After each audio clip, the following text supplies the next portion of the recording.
kapansanan, kakayahan, karunungan. Sa lipunan, kapansanan ay may pakialam. Halina't sa Usaping ADBOKASIYA! Now let's move on to Republic Act 9442. Now, RA 9442, an act amending Republic Act number 7277, otherwise known as the MAGNA CARTA for disabled persons and for other purposes. Section 1, a new chapter, to be dominated as Chapter 8, Other Privileges and Incentives, is hereby added to Title 2 of Republic Act number 7277, otherwise known as the MAGNA CARTA for disabled persons, with new sections 32 and 33 to read as follows. Now, in Republic Act 7277, yung Title 2 natin concerning with the rights and privileges of disabled persons, or commonly known as for disabled persons. Now, in Section 8, it tackles on incentives for employers. When it was being amended, it has new sections, particularly added to RA 7277.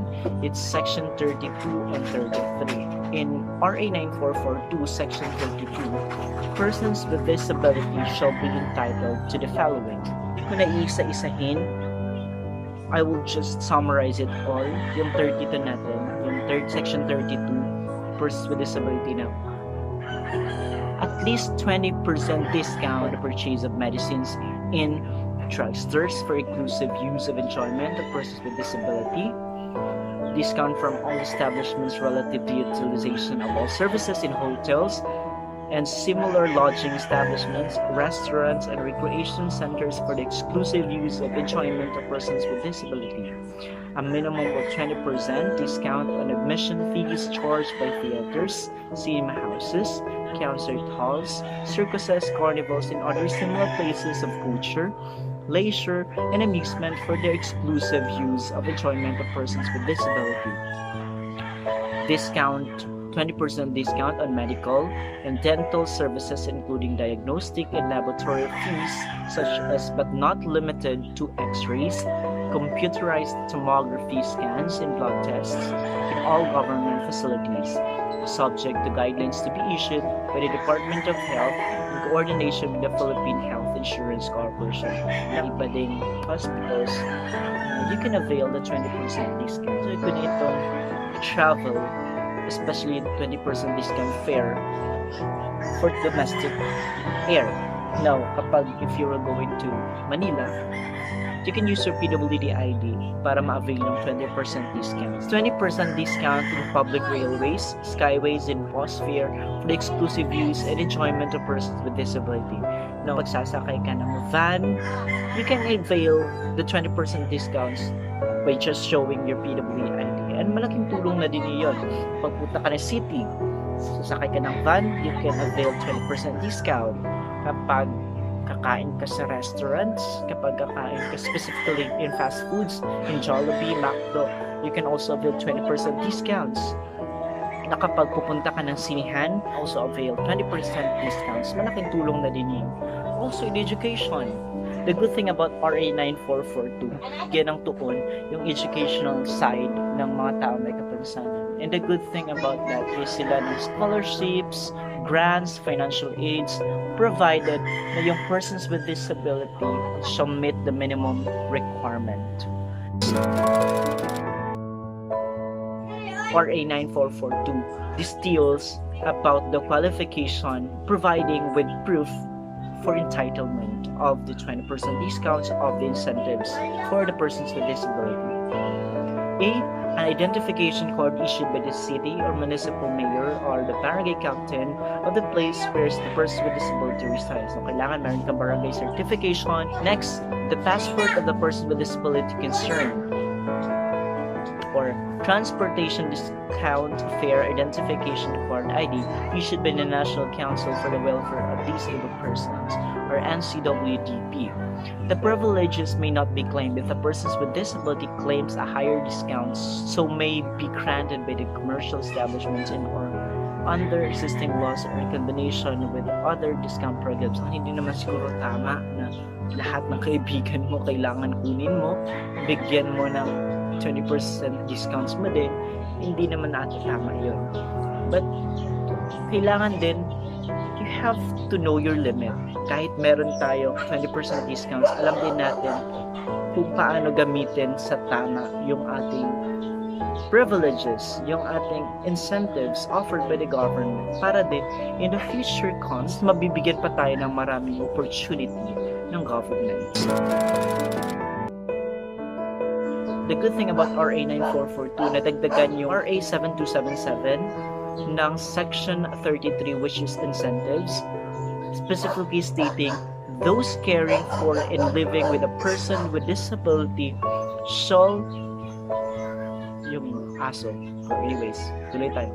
Those caring for and living with a person with disability shall be granted the following incentives. Now, I appreciate about this RA 9442 is meron silang incentives giving sa mga taong nag-aalaga sa persons with disability.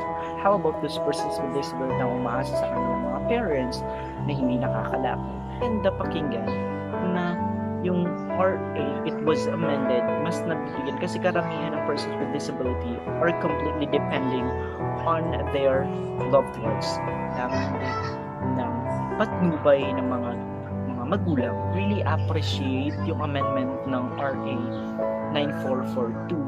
Mas nabibigyan ng opportunity din yung mga taong nag-aalaga sa mga taong may kapansanan kasi nga hindi naman biro yung mag-aalaga ka ng bulag, mag-aalaga ka ng hindi nakakalakad, yung mga autism, it requires patience, and kailangan mahal mo din yung ginagawa mo if you care for them.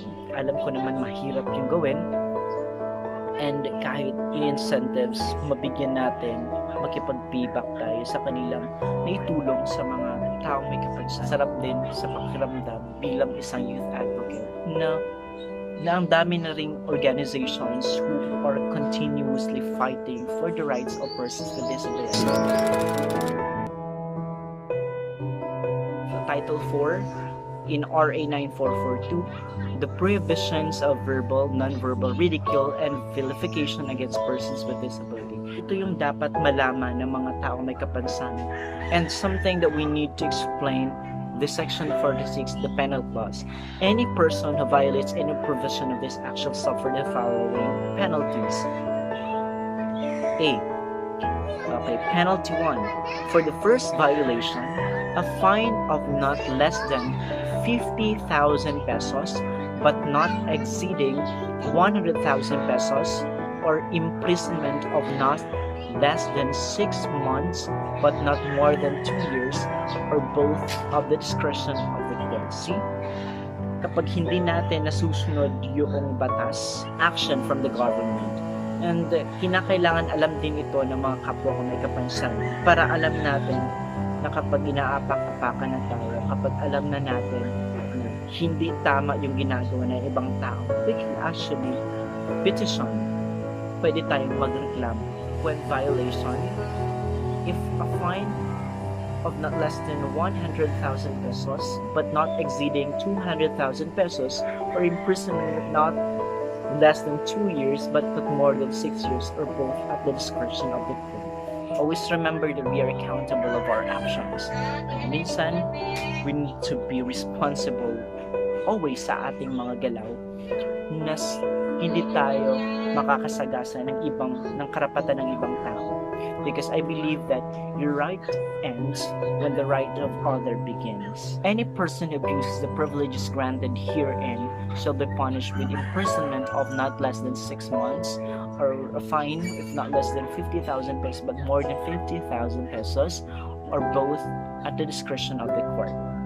If the violator is a corporation, organization, or any similar entity, the officials thereof directly involved shall be liable therefore. If the violator is an alien or a foreigner, he shall be deported immediately after service of sentence without further deportation proceedings. Upon filing an appropriate complaint, and after due notice and hearing, the proper authorities may also cause the cancellation or revocation of the business permit, permit to operate, franchise, and other similar privileges granted to any business entity that fails to abide by the provisions of this act. See, we can actually file a complaint once na kapag inaapak-apakan na yung ating karapatan bilang taong may kapansanan. Once we are not enjoying the rights and duties as Filipino citizens, specifically as persons with disability, concerning the Republic Act 7277. Now, for everybody, hindi ibig sabihin na meron na tayong batas for persons with disability, hindi na natin susundin.